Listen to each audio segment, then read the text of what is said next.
is part of Spenser's Faerie Queen, which I must confess I have never read, certainly not cover to cover. It's one of the... Well, I will let Caroline introduce it and do what she may, but if in the meantime you could put your hands together and give her a very warm welcome, Caroline Hallward.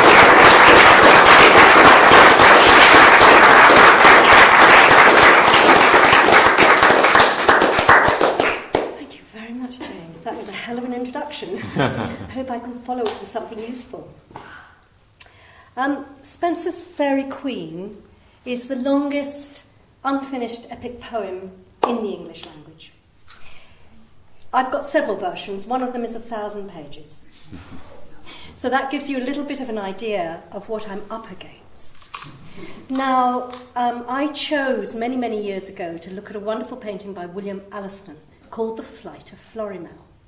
And I had to describe it for a book I was writing, which has never been published. That's the story of my life. And it was a wonderful painting of this extraordinary woman in this forest, charging along on this white palfrey in a golden gown. And I was absolutely fascinated. So that was about 10 years ago. And I started reading Spenser's Faerie Queen 10 years ago. And I have now finally managed to put together the entire story of the Flight of Florimel, which I will be sharing with you this evening. I hope you enjoy it as much as I have enjoyed Spenser. Suddenly, in front of them on the path, they saw a knight. He was dressed in the most exquisite bronze, shining armour. Very beautiful and very unusual.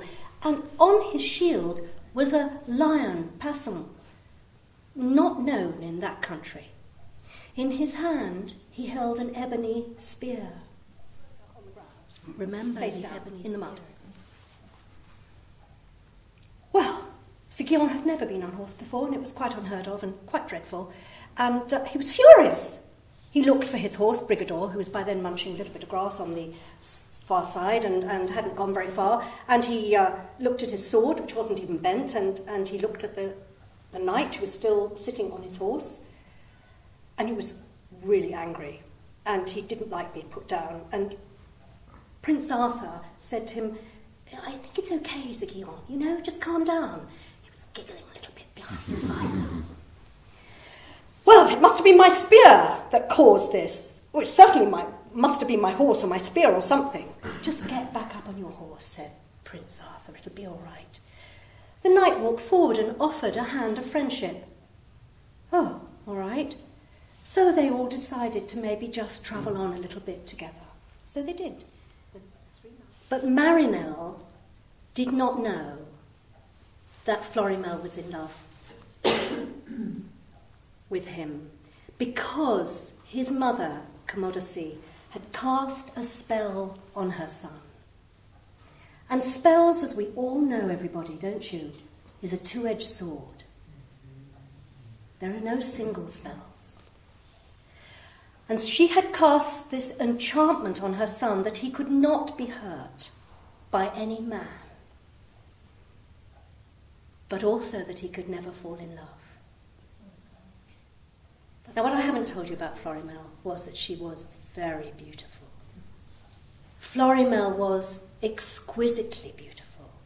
She had golden hair which rippled down her back. She had skin like peaches and eyes like sapphires, and her lips were ruby red, and they were the shape of a Cupid's bow.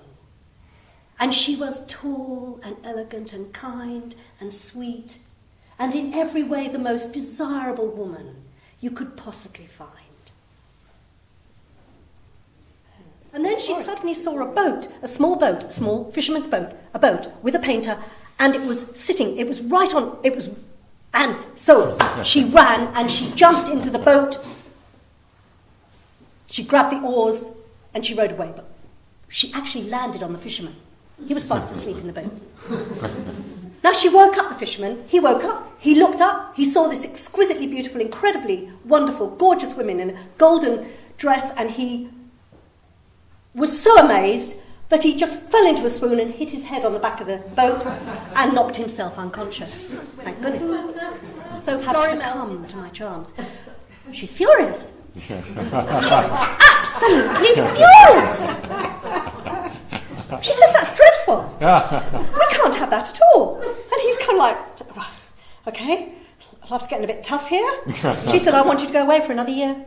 And I want you to find how many women do not succumb to your charms. Not stupid, these women. So she does. She goes away for another year. He goes away for another year. And at the end of that year, he comes back with three women. 3 women who resisted his charms. One was a courtesan. God knows why, but he couldn't get anywhere with her. The second one was a nun. Almost understandable. The third one was a girl from the woods. A simple peasant girl. But she was in love with another man. And she resisted his charms. Many nights won, many nights lost. There was melees. Now a melee is slightly different. And I need to explain to you what a melee is because Spenser had an awful job to explain it to me.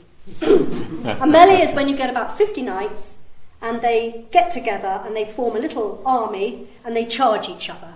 Awfully good fun. Love to do it there on a full tent, which has been prepared for them. And I'm not going to tell you. I'm not going to tell you what they did because you already know. But there was their beautiful 4-post bed, and on the corners of each of the bed were carved golden angels looking out to protect them as they slept. And that is the story of the Flight of Florimel.